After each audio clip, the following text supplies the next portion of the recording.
The chandeliers glimmered above the Manhattan skyline, casting golden reflections across the glass walls of Richard Lawson's penthouse. Laughter floated through the air, a mix of expensive champagne, designer gowns, and the arrogant chatter of people who believed they ruled the city. Naomi Carter stood at the edge of it all, balancing a silver tray with practiced hands. Her uniform was crisp but plain, her shoes worn at the edges, her smile professional yet strained. "Careful with that, sweetheart," a guest sneered as she brushed past, almost knocking the tray from Naomi's hand. She swallowed the sting, forcing her steps steady. Tonight wasn't new to her. Humiliation had become part of the job, but tonight would leave a scar deeper than any other. Richard Lawson, tall, broad-shouldered, and radiating wealth, raised his glass at the center of the room. "Ladies and gentlemen," he announced, voice echoing with confidence, "let's toast to success, to those who build, to those who innovate, and—" his eyes found Naomi standing silently behind a group of guests, "to those who serve." Laughter rippled through the crowd.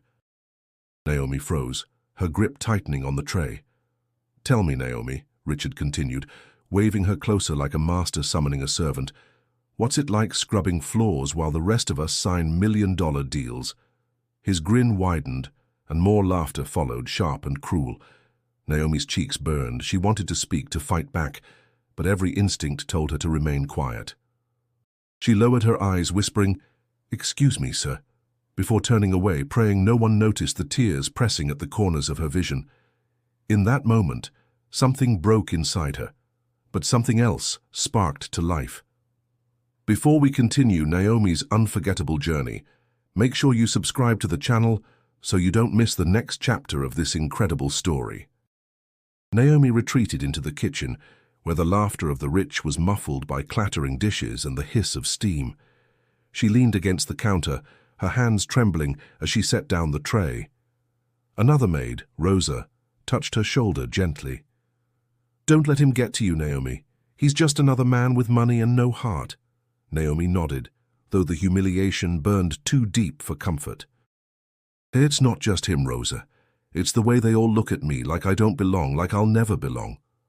Rosa sighed, wiping her hands on her apron. "Then prove them wrong. That's what my mama always said. One day, make them eat their words." Naomi smiled faintly at the thought. Prove them wrong. It sounded impossible, but the idea clung to her like oxygen in a suffocating room. When the party finally ended, Naomi walked out into the cold Manhattan night. Snowflakes drifted against the pavement, melting instantly under the city lights.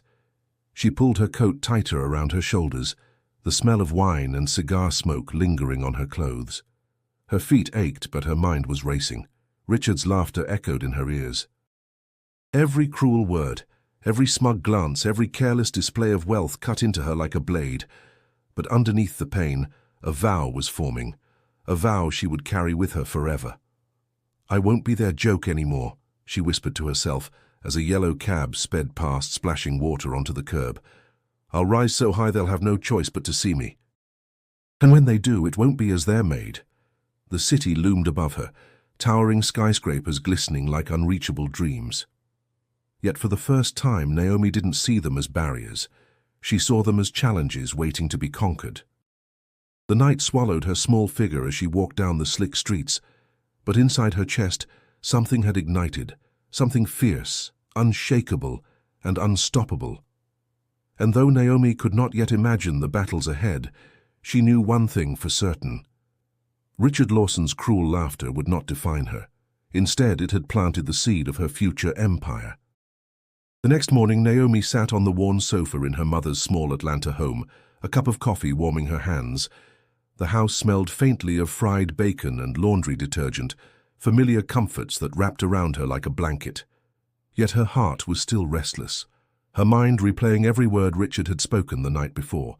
His laughter echoed like a wound that refused to close. Angela Carter, her mother, walked in from the kitchen carrying her own mug. She was a retired nurse, her back slightly bent from years of long shifts, but her eyes remained sharp and filled with love. She studied Naomi carefully. "You've got that look again," Angela said softly, settling beside her. The one that says you're carrying more than you should. Naomi tried to smile, but the effort faltered. It's just, last night. He humiliated me in front of everyone, Mama. Like I was nothing, like I was invisible, except to be mocked. Angela reached out, gently touching her daughter's hand. Baby, you are not invisible. Don't ever let a man with money convince you that your worth is tied to the floor, you scrub. Tears pricked Naomi's eyes, but she forced herself to steady her breathing. I want more. I want to build something of my own. I don't know how yet, but I can't keep living like this, Mama. I can't keep being someone else's punchline. Angela's expression softened. Then don't. Take this pain and turn it into fuel. You've always had a mind sharper than most. You just need to believe in it. Naomi nodded slowly, the words sinking deep. Her mother had always believed in her, even when money had forced her to drop out of college. She remembered late nights studying by candlelight during power outages, her notebooks filled with dreams of running her own company someday. Those dreams hadn't died. They had only been buried beneath exhaustion and bills. Later that afternoon, Naomi walked through her old neighborhood. The sidewalks were cracked, and children played basketball with a rusted hoop nailed to a leaning pole. She remembered being one of them, laughing with scraped knees and wild hope in her chest. She remembered teachers telling her she could be anything, and the way her classmates had cheered when she won the school's debate competition. A neighbor, Mrs. Robinson, waved from her porch. Naomi, child, you're back in town. How's life in New York treating you? Naomi forced a smile. It's hard, Mrs. Robinson, but I'm figuring things out. The older woman chuckled knowingly. That city will chew you up if you let it, but you've got that Carter fire in you, don't forget that. Naomi thanked her and kept walking, the words striking a chord. Carter fire. She could almost feel it burning in her chest. That evening, Naomi pulled out an old notebook from her closet. The pages were yellowed, filled with sketches, business ideas, and notes from a younger version of herself who believed the world was hers to conquer. She traced the words with her finger, her pulse quickening. Why did I ever stop believing in this? She whispered. She flipped to a page where she had written, Create opportunities not just for me, but for others like me. Her younger self's handwriting looked shaky, but the vision was clear. As the night deepened, Naomi sat at the small desk by her window, writing with renewed purpose. She didn't know exactly where to begin, but she knew she couldn't remain where she was. The humiliation she endured had cracked something open, something raw and determined. She paused, staring out at the Atlanta night, the streetlights glowing like tiny beacons. I'll prove them wrong, she murmured, echoing Rosa's words. One day, they'll know my name, not because I served them, but because I built something they could never ignore. Naomi didn't yet know how much sacrifice the path ahead would demand, but the seed had been planted. And seeds, no matter how small, carried the promise of a towering future. Naomi's decision was made. The fire had been lit, but fire alone could not change her life. She needed action. The following weeks became a test of endurance as she juggled endless shifts as a maid with late nights buried in books and a glowing laptop screen. The world outside never slowed down, but inside her tiny New York apartment, she was building a new foundation brick by brick. Her evenings were filled with the hum of her old laptop, its fan rattling like it could collapse at any moment. Naomi signed up for free online business courses, devouring lessons on finance, marketing, and entrepreneurship. The screen's light reflected in her determined eyes as she scribbled notes in a second-hand notebook, the margins filled with dreams too large for the page. One night, her neighbor from the apartment next door knocked gently. Mr. Jenkins, a retired janitor with kind eyes, peeked in. Naomi, you're always studying these days. Don't you ever sleep? She chuckled wearily, rubbing her temples. I'll sleep when I have something to show for all of this. Right now I can't waste time. He nodded slowly. Chasing dreams isn't easy, but don't forget to rest. Burnout can kill even the strongest fire. She smiled at his concern, though she knew rest was a luxury she couldn't afford. Her mornings began before dawn, her days spent scrubbing counters and polishing silver.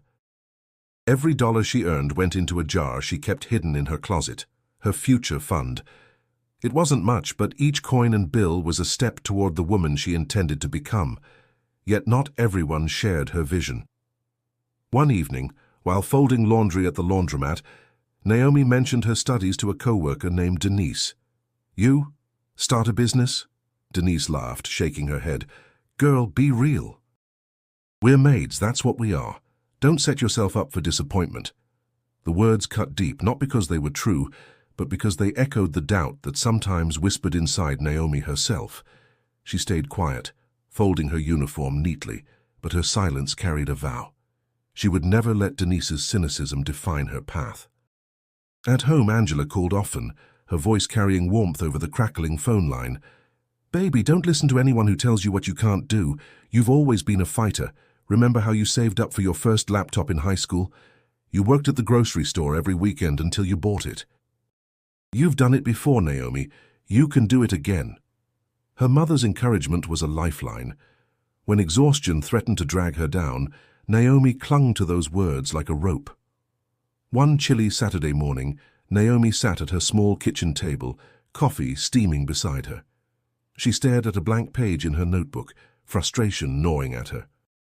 She had knowledge now and determination, but how could she transform that into something real?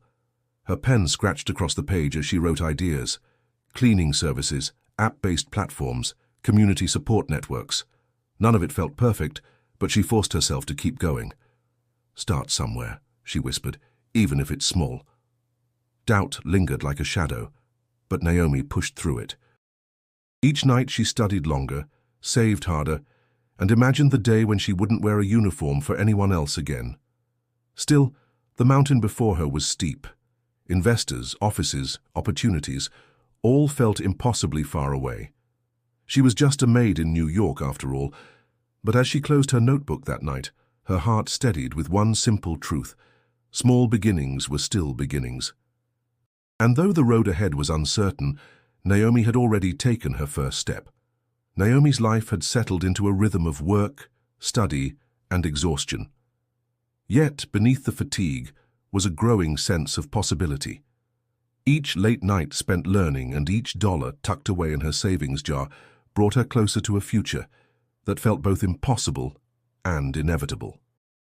But change often comes when least expected, and for Naomi it arrived in the form of a familiar voice. It was a chilly afternoon in Brooklyn. Naomi had ducked into a small coffee shop after a long morning shift, hoping the warmth of a latte would ease the ache in her shoulders.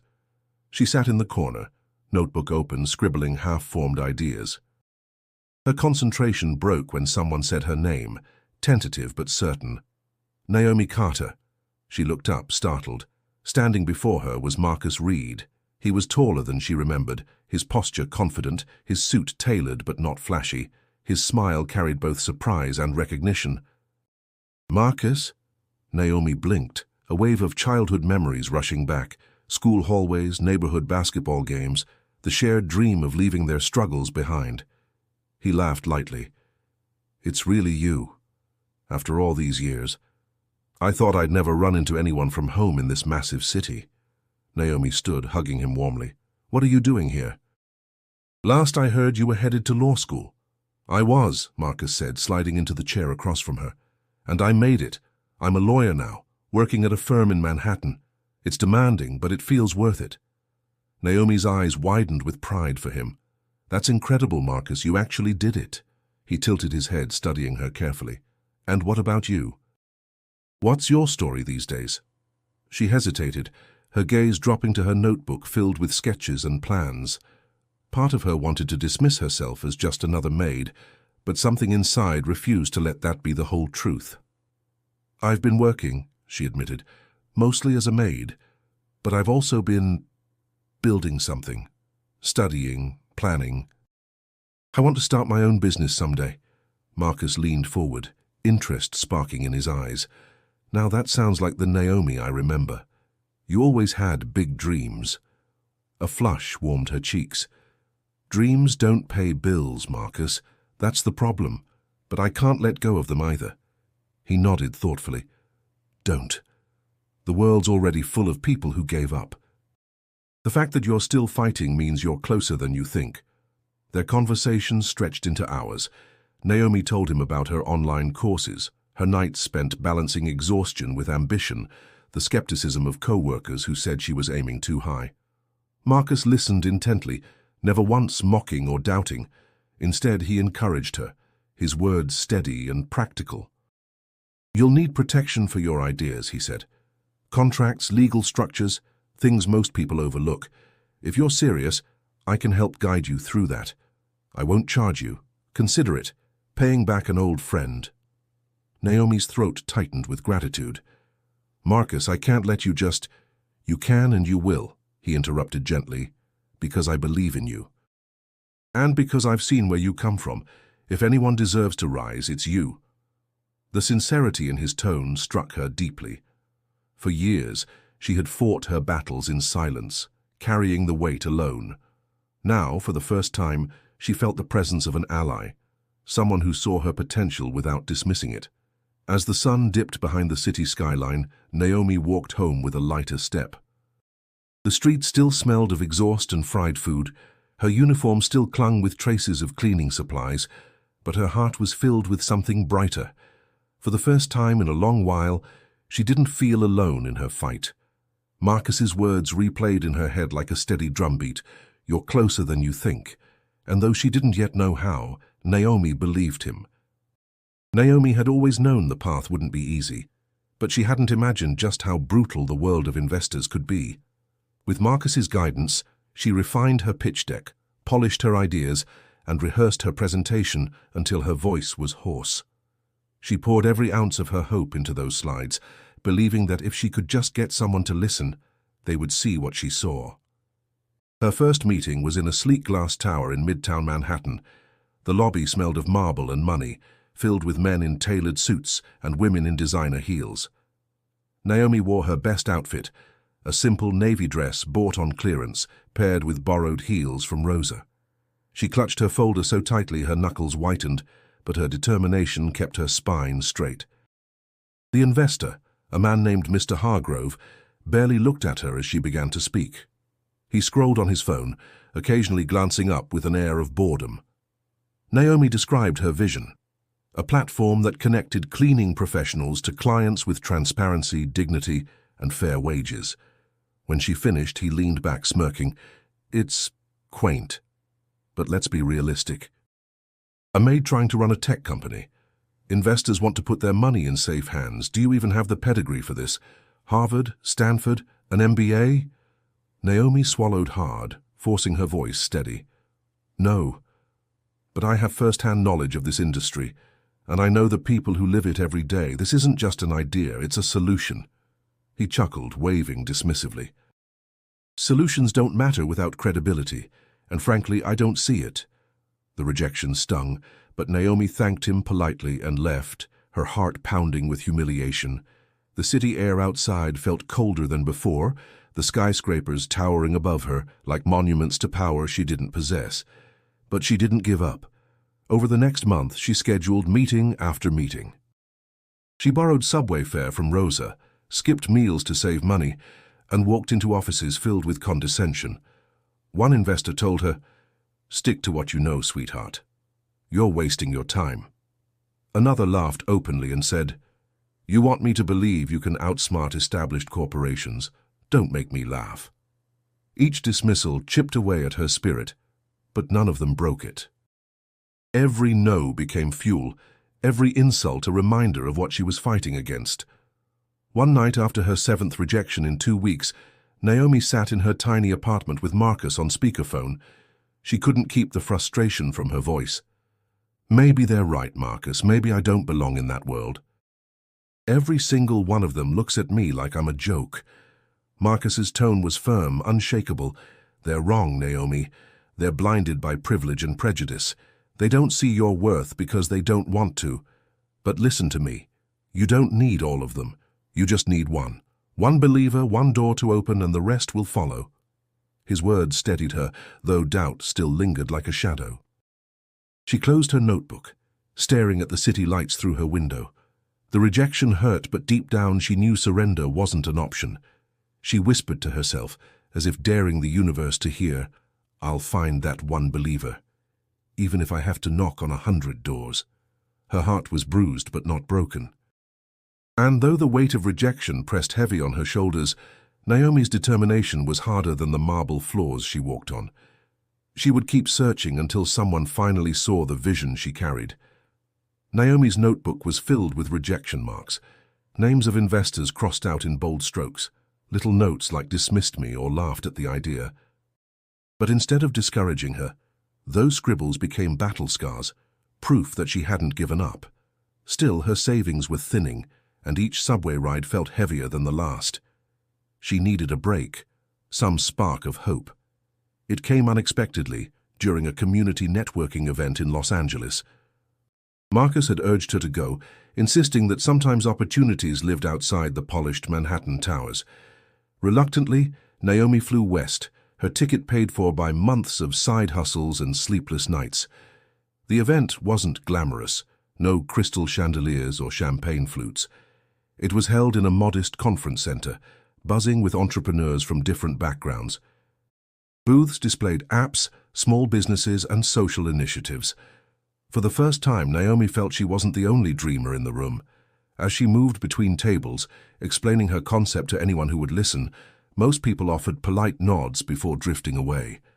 She was packing her notebook into her bag, ready to call it a night, when a tall man with salt and pepper hair approached.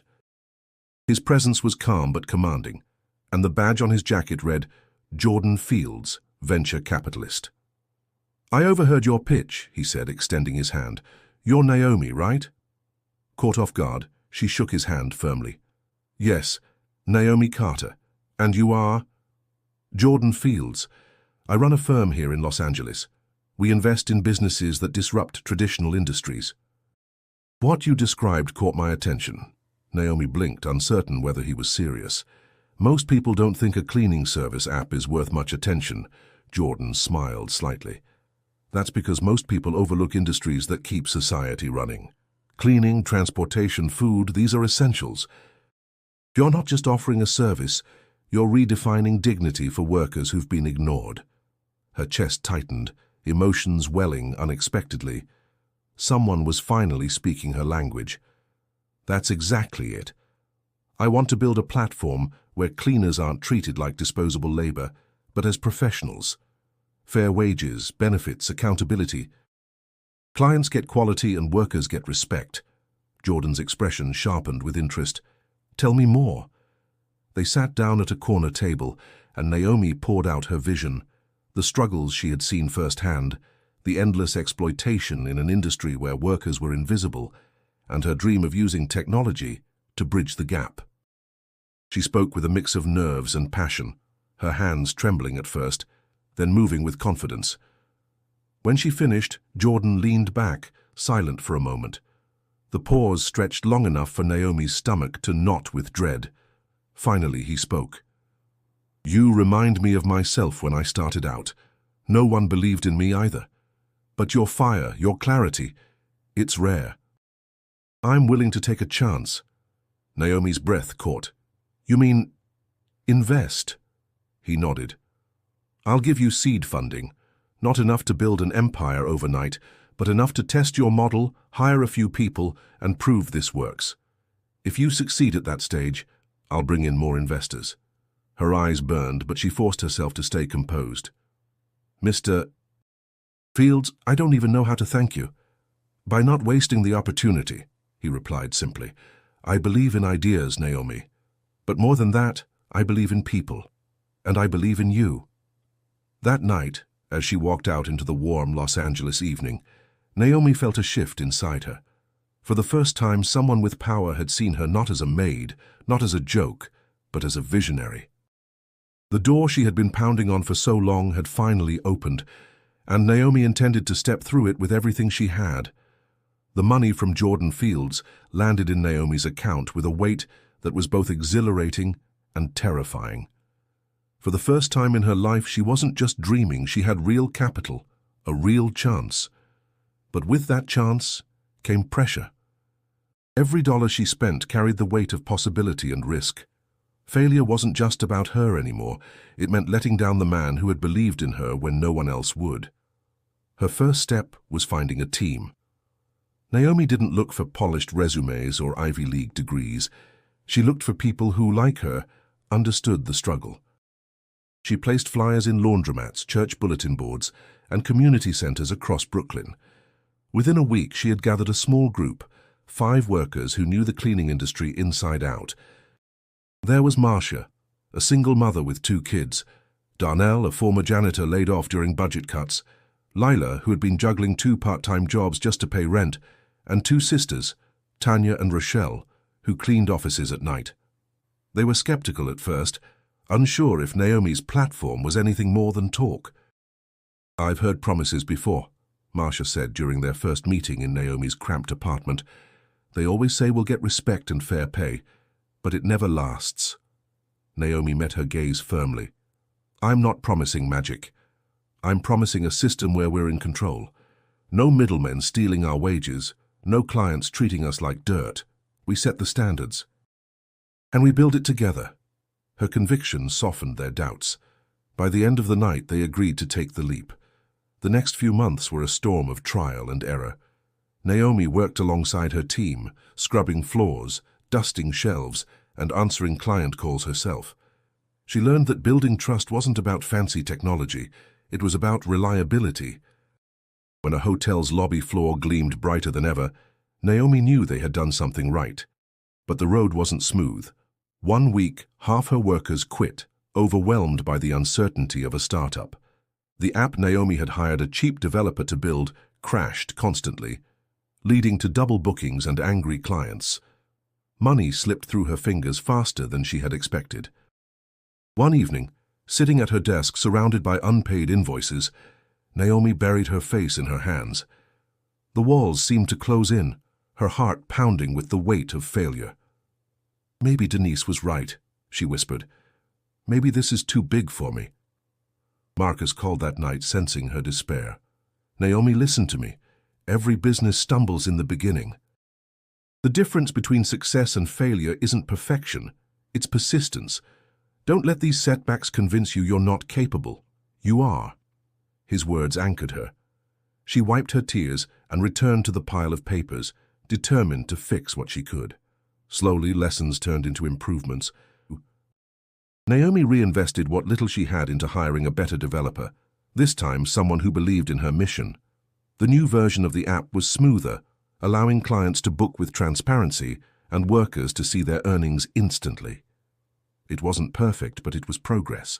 Clients started spreading the word, neighbors telling neighbors, small businesses passing along her number. Naomi watched as the first sparks of reputation lit up around her brand. One afternoon, Tanya pulled Naomi aside, her voice trembling with gratitude. "I paid my rent on time this month without borrowing. That hasn't happened in years. Thank you for giving us this chance." Naomi's throat tightened. "Don't thank me. We're building this together." This is only the beginning. And though the challenges hadn't disappeared, Naomi knew she was standing on the foundation of something real. For the first time, her dream wasn't just hers. It belonged to a team, a movement, and a future she was determined to protect. Naomi had started to feel the momentum building. Her platform was still small, but the reviews were glowing, and the number of bookings grew steadily week by week. She poured herself into every detail, answering calls at midnight, checking in on workers, making sure every client felt seen and valued. For the first time, she could see the faint outline of the future she had dreamed of. But success has a way of drawing attention, and in New York's business world, attention was not always welcome. Richard Lawson first heard Naomi's name during a meeting with one of his hotel partners. The manager casually mentioned that a new cleaning service had outperformed the contracted staff his company used. Richard frowned, curiosity pricking at him.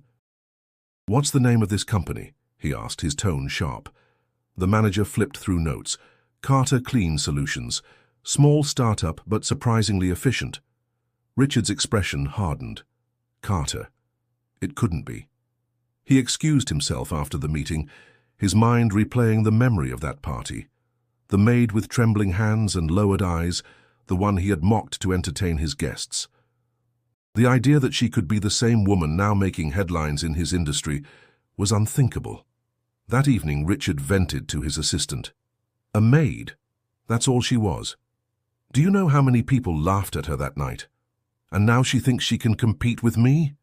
His voice was laced with disdain, but underneath it simmered something sharper: fear. Meanwhile, Naomi was unaware of the storm gathering. She was busy in her Brooklyn office, still just 2 rented rooms above a deli, coaching her small team on professionalism. Remember, she told them, every client matters. We're not just cleaning, we're proving that we deserve respect.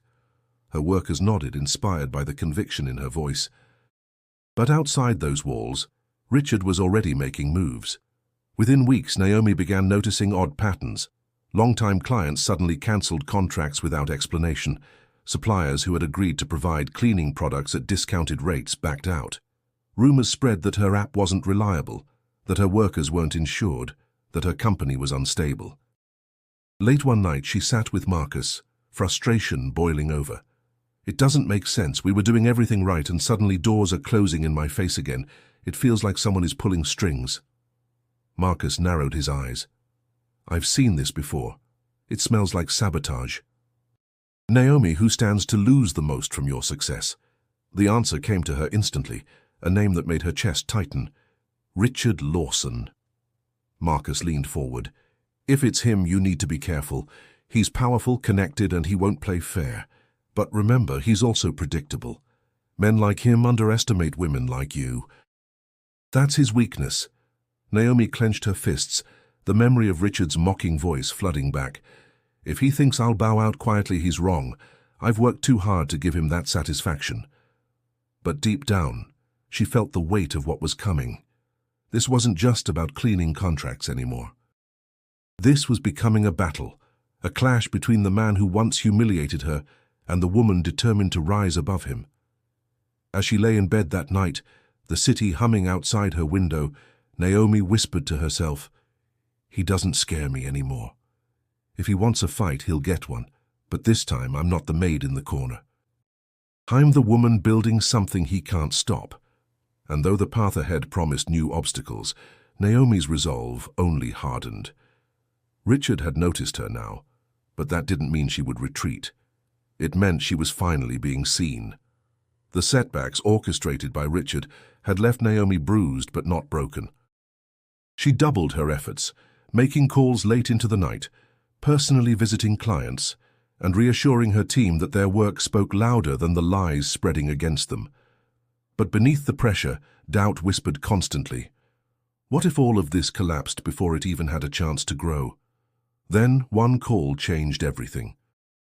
It was a Tuesday morning when Naomi's phone buzzed with an unfamiliar number. She hesitated, then answered. "Miss Carter?" a crisp voice asked. "This is Amanda Price, operations manager for the Lexington Hotel Group. We've heard about your service, and we're interested in discussing a potential partnership." Naomi sat up straight, her pulse racing. "Yes, of course. Thank you for reaching out. When would be a good time to meet?" By Thursday, Naomi and Marcus were seated in the Lexington Hotel's towering headquarters in Midtown Manhattan. The lobby was polished marble, the kind of space Naomi once passed through invisibly as a worker. Now, she was here as a businesswoman. She could hardly believe it. Amanda Price, a sharp woman in her 40s with neatly tied hair, welcomed them into the boardroom. "We've been monitoring cleaning services in the city," she explained. "Many are overpriced or unreliable. But your company caught our attention because of the customer reviews. People trust you." Naomi steadied her voice. "Trust is everything to us. We don't just send workers, we send professionals. We guarantee accountability, fair pay, and quality. My team knows what it means to work hard because we've lived it, and that's why clients come back." Amanda nodded slowly, impressed. "We're considering a contract for 3 of our luxury hotels in Manhattan. It would be a trial run. If successful, we'd expand to more properties." Naomi's breath caught. 3 hotels. That was more business than she'd ever dreamed of so soon. After hours of negotiations, Marcus carefully handling the legal details, Naomi presenting her team's record, they signed the contract. Naomi's hand shook slightly as she scrawled her signature, but inside her chest, pride roared. When they left the building, Marcus grinned. "Naomi, do you realize what just happened? You're no longer the underdog begging for a chance. You've landed one of the biggest hotel groups in the city." Naomi laughed, a sound mixed with disbelief and relief. "I can't believe it. We did it, Marcus. We actually did it." The news spread quickly. Articles popped up online.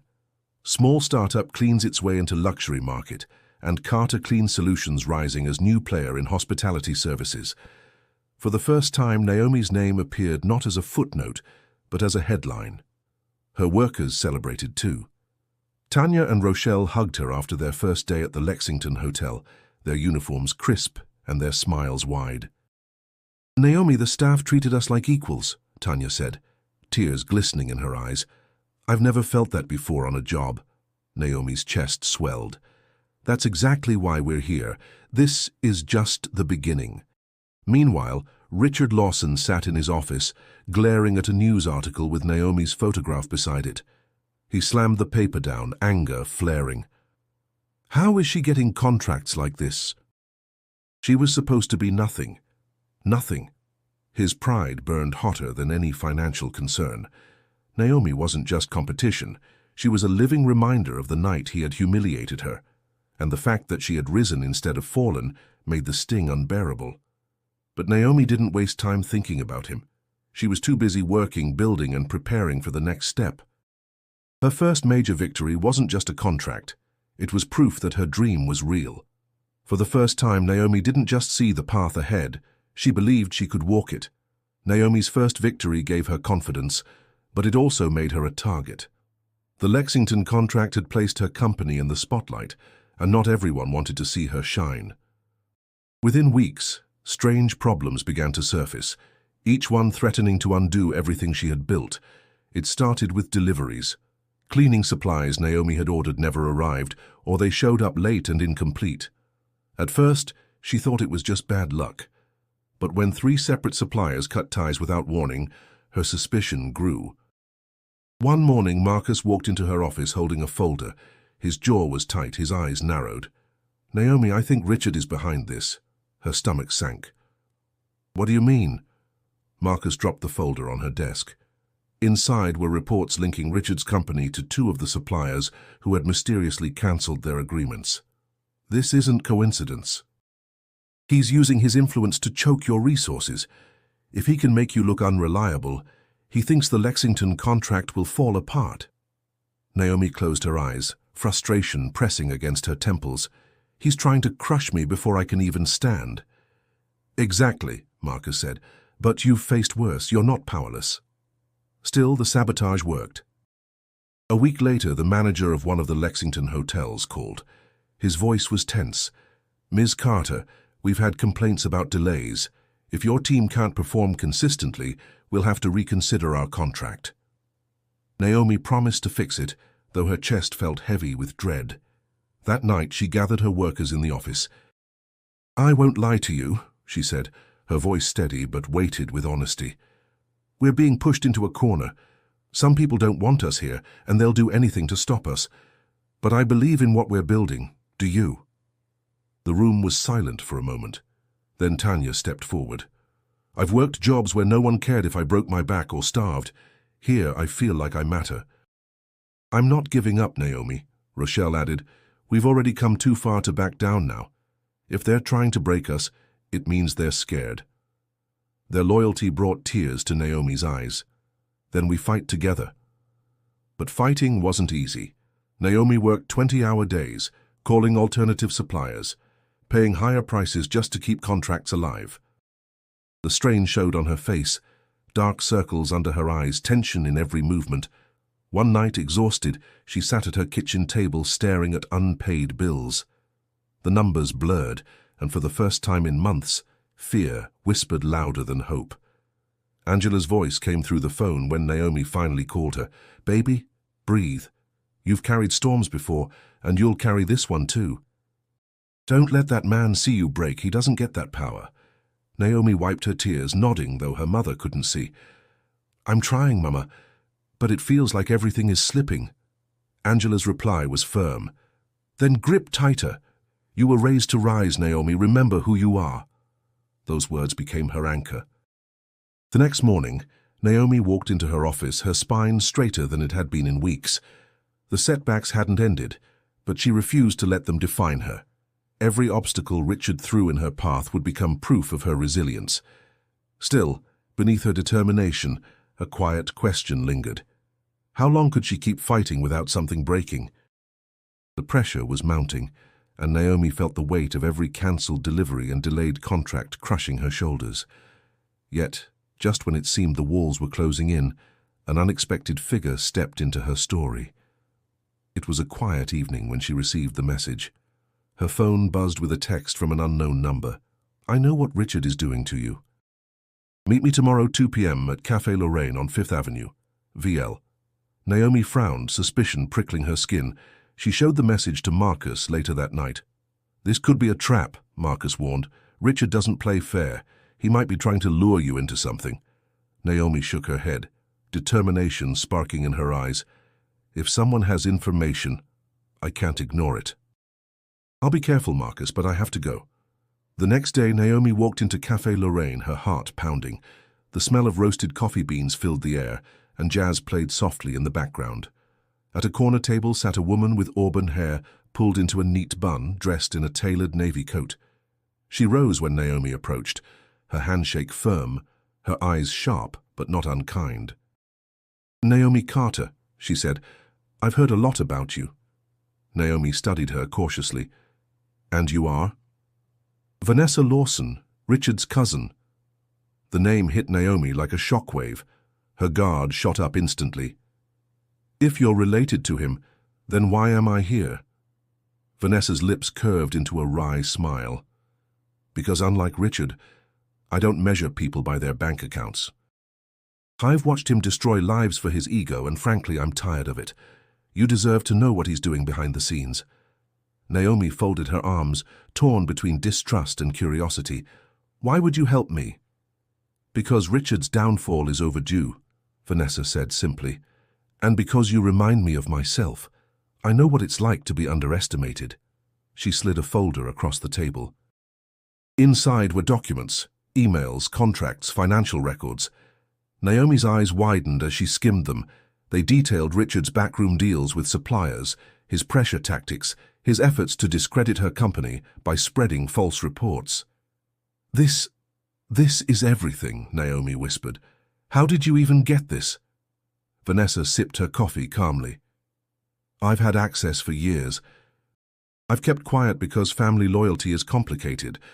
But watching you rise while he tries to crush you, it made me realize silence is no longer an option." Naomi looked up, her throat tight with emotion. "You don't even know me. Why risk this?" Vanessa's expression softened. "Because women like us don't often get chances, and when we do, the world tries to strip them away. If I can tilt the scales even a little, then it's worth it." For the first time in weeks, Naomi felt a surge of hope that wasn't clouded by fear. She reached across the table, gripping Vanessa's hand. "Thank you. I don't know how I can repay you." "Don't repay me," Vanessa replied. "Use this. And when the time comes, make sure Richard finally faces consequences for what he's done." That night, Naomi spread the documents across her desk. Marcus sat beside her, his eyes widening as he read. "This is enough to expose him. Contracts, correspondence, financial manipulation. It's airtight." Naomi nodded, her pulse quickening. "Then it's time to stop playing defense. If Richard wanted a war, he's about to get one." The fear that once weighed her down had shifted into resolve. Richard had underestimated her from the start, but now Naomi had both allies and proof. And with Vanessa's intervention, she finally had the weapon she needed to fight back. Naomi stared at the stack of documents Vanessa had given her, each page a weapon waiting to be used. For weeks she had fought blindly against Richard's invisible strikes, but now, for the first time, she could see his entire playbook. The power dynamic had shifted, and Naomi intended to use it wisely. Marcus studied the papers late into the night, his lawyer's instincts sharp. "This isn't just evidence of sabotage," he said, tapping the margin of a contract. "It's proof of fraud. Richard's been manipulating accounts, double billing suppliers, even covering up safety violations at his hotels. If this comes to light, He won't just lose contracts. He could face criminal charges. Naomi's pulse quickened. Then we don't wait. We take it to the press. Marcus shook his head firmly. No, if you go straight to the media, Richard will spin it as a smear campaign. He'll claim you're bitter competition making up lies. We need to be strategic. Let's approach investors first. Once his own people start pulling out, then we leak to the press. By the time Richard reacts, it'll be too late. The plan made sense, though Naomi's heart raced with impatience. Still, she trusted Marcus's judgment.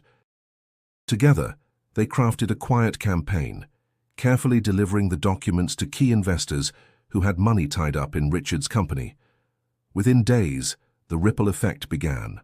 One investor called Naomi in disbelief after reviewing the evidence. If half of this is true, Richard's company is a sinking ship. Thank you for showing me. You've saved me millions. Another sent a message directly. We're withdrawing our support from Lawson Holdings immediately. We're interested in hearing more about Carter Clean Solutions instead.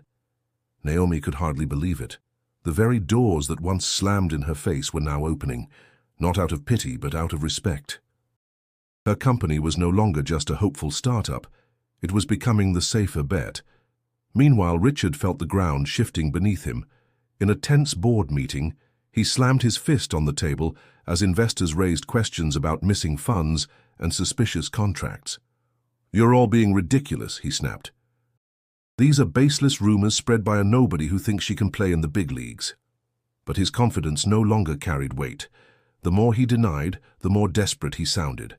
Behind his back, whispers spread, words like liability, corruption, and exit strategy. Naomi watched from the sidelines, not with cruelty, but with clarity. She remembered the night he had humiliated her, the way his laughter had cut into her soul. Back then she had been powerless. Now she wasn't seeking revenge. She was reclaiming her dignity. At Carter Clean Solutions, morale soared. Bookings doubled, new clients poured in, and her workers began to walk taller, their pride growing with every paycheck. Tanya approached Naomi one afternoon, smiling wide. "You know what people are saying now, that Lawson Holdings is crumbling and Carter Clean is the future. Can you believe that?" Naomi laughed softly, though her eyes shone with determination. "I can, because we earned it." Late one evening, Marcus called her with an update. The press just picked it up. "Tomorrow headlines will hit about Richard's financial scandals. Once that happens, his reputation will be finished." Naomi stood by her window, the city lights glowing below. Her chest tightened, not with fear this time, but with a deep sense of justice. Richard had underestimated her, tried to erase her, but instead he had fueled her rise. And as she gazed out at the skyline, Naomi whispered to herself, "The tables have turned, and this time I'm not backing down." The headlines hit like a thunderclap. Lawson Holdings under investigation for fraud and corruption. News outlets dissected every detail of Richard's financial dealings. Contracts manipulated, investors deceived, safety reports buried. What had once been whispered in back rooms now filled front pages. For Richard, the fallout was swift. Longtime investors fled, hotels terminated contracts, and his board of directors demanded explanations he could no longer fabricate. His empire, built on arrogance and manipulation, was collapsing brick by brick. Naomi, meanwhile, sat in her modest office, surrounded by her team. The atmosphere was tense but hopeful. Marcus entered, carrying a folder thick with documents. "It's official," he announced. "Lawson Holdings has filed for bankruptcy protection.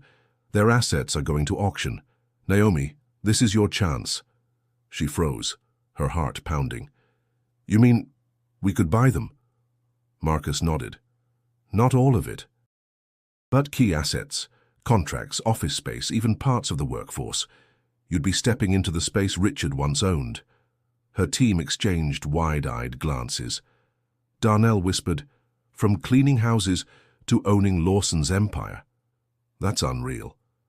Naomi's voice was steady, though her chest swelled with emotion. "It's not about revenge. It's about proving that dignity and fairness can win. If we take this step, it has to be to build something better, not to gloat." The room erupted with nods of agreement. The bidding process was grueling. Naomi faced seasoned executives, sharp-eyed bankers, and competitors far wealthier than she could ever imagine. But she had allies now. Jordan Field stood by her side, adding his firm's weight to her proposals, while Marcus ensured every contract was airtight. In the end, Carter Clean Solutions won the crown jewel. The very properties Richard had flaunted as his pride. The Lexington hotels signed exclusively with Naomi, severing all ties with Richard. The day the deal was finalized, Naomi stood in the grand lobby of one of the hotels, her reflection shining in the polished marble floors. Workers and staff whispered her name with admiration. She wasn't the maid carrying trays anymore. She was the owner. Richard appeared days later, uninvited, demanding to speak with her.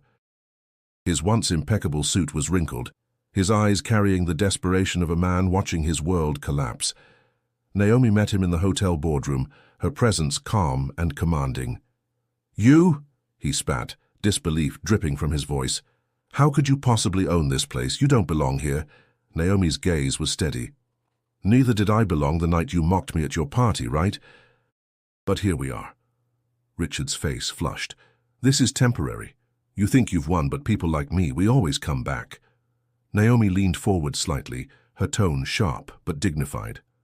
"The difference between us, Richard, is that I built something with integrity. You built something on lies, and lies don't last." For once, Richard had no retort. He stood there, stripped of power, facing the woman he once humiliated, now the woman who owned what he had lost. As he stormed out, Naomi exhaled, a weight lifting from her chest. This wasn't just victory. It was transformation.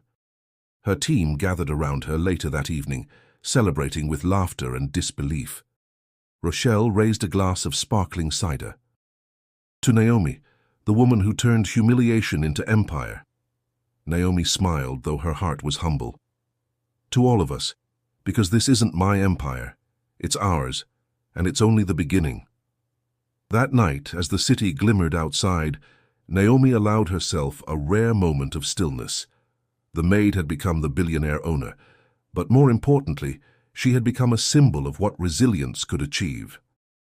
Naomi's takeover had made headlines across the country. Articles celebrated her as the maid who became a mogul, a symbol of resilience and possibility. Yet behind the glamour of her new title, Naomi carried herself with humility. For her, this victory wasn't about basking in fame. It was about rewriting the story of dignity for those who had been silenced for too long. Still, whispers followed her wherever she went. Some people admired her rise, others dismissed it as luck. Naomi didn't waste energy on them. She had a company to run, workers to protect, and a vision to expand. But not everyone had moved on. One morning, her assistant informed her that Richard Lawson was in the lobby of her new headquarters, demanding to see her. Naomi hesitated before agreeing. A part of her wanted to close the door on him forever, but another part knew that closure required confrontation. Richard entered her office looking like a shadow of his former self. His suit no longer screamed wealth, but desperation. His voice, once booming with arrogance, trembled as he spoke. "Naomi," he began, his eyes avoiding hers, "I came to say I'm sorry." She raised an eyebrow, her posture composed. "Sorry for what, Richard? For mocking me? For trying to ruin me? Or for losing everything and realizing you underestimated me?" He winced at her words, his pride unraveling. "All of it. I was cruel to you. I thought money made me better than others. But watching you rise while I fell, it's shown me how wrong I was." Naomi studied him for a long moment. The anger she once carried didn't burn the same way anymore. Instead, there was pity. "I don't need your apology," she said calmly, "because my worth was never determined by you. You were just the voice that tried to convince me otherwise. What I needed, I built myself, with people who believed in respect, not ridicule." Richard's shoulders slumped, his arrogance dissolved. "So there's no chance for forgiveness?" Naomi's tone softened slightly. "Forgiveness isn't mine to grant. It's something you'll have to earn by changing who you are. I don't hold hatred for you, Richard, but I also won't let you back into my life. My energy is for building, not reopening old wounds." For the first time, Richard seemed truly silent, humbled by the woman he once mocked. He gave a small nod and left without another word. After he was gone, Naomi stood by the window, reflecting on the journey. She remembered every late night, every rejection, every whispered doubt. She remembered her mother's voice telling her not to forget who she was, Marcus's steady encouragement, Jordan's leap of faith, Vanessa's unexpected alliance. Her empire wasn't built alone. It was the product of many hands that held her up when the world tried to push her down. Later that evening, Naomi visited her mother in Atlanta. Angela greeted her with a warm embrace, tears in her eyes as she looked at her daughter. "Baby, you've done it," Angela said proudly. "You've shown them that our name means strength." Naomi rested her head on her mother's shoulder. "I didn't just do it for me, Mama. I did it for every maid who was treated like she was invisible, for every worker who was told they didn't matter." "We matter." Angela's voice trembled with pride. "Yes, you do. And now the world knows it." As Naomi lay in her childhood bed that night, the hum of Atlanta outside her window, she thought about the next chapter. Her fight with Richard was over, but her mission was only beginning. She had transformed humiliation into triumph, but now came the greater challenge, turning that triumph into a legacy. Naomi's story had begun with humiliation, but it ended with transformation. Standing at the heart of her empire, she no longer felt like the maid serving at someone else's party. She was the leader of a company that had grown beyond her wildest dreams, a beacon for those who once felt unseen. Her office walls were lined not with trophies or expensive art, but with photographs. Her team smiling in their uniforms, families celebrating first paychecks, scholarship recipients holding certificates. Each frame told a story of dignity restored, of lives touched by the vision she had fought to bring alive. One morning, Naomi hosted a press conference to announce her newest initiative, the Carter Foundation. "This isn't just about cleaning services," she told the audience of reporters and community leaders. "It's about creating opportunities. Our foundation will provide scholarships for students from working-class families, job training for those overlooked by traditional employers, and seed funding for women of color with business ideas, because success means nothing if it's not shared." Applause filled the room, but what moved Naomi most were the faces of her workers in the crowd. Tanya and Rochelle stood side by side, tears glistening in their eyes. Darnell clapped with a grin so wide it seemed permanent. Marcia held her children close, whispering to them, "She did it. And so can you." Later, Naomi sat with Marcus in her office, the skyline of New York glittering behind them. He leaned back in his chair, smiling. "Do you realize, Naomi, that you've become exactly what Richard tried to convince you you'd never be? A leader. Not because of money, but because people trust you." Naomi's gaze softened. "It's not about proving him wrong anymore. It's about proving us right. All of us who've been told we're less than, we're not, we never were." Her mother's words echoed in her heart. "You were raised to rise." Naomi understood now that her journey wasn't just personal. It was collective, carried on the shoulders of every maid, janitor, and worker who had once felt invisible. Weeks later, Naomi visited a local community center where she had grown up. The gymnasium buzzed with excitement as young students lined up to meet her. A little girl, no older than 8, shyly approached and asked, "Miss Carter, how did you get so strong?" Naomi knelt to meet her eyes, smiling gently. "I didn't start strong. I started scared, tired, and unsure. But I kept going, even when people laughed. And every step I took made me stronger. You can do the same. Never let anyone tell you your dreams are too big." The girl's face lit up with hope, and Naomi felt a lump rise in her throat. This was her true legacy, not the hotels she owned or the contracts she signed, but the spark she left in others. That night, Naomi reflected on her path. She remembered Richard's mocking laughter, the nights of hunger and study, the countless rejections. But those memories no longer hurt.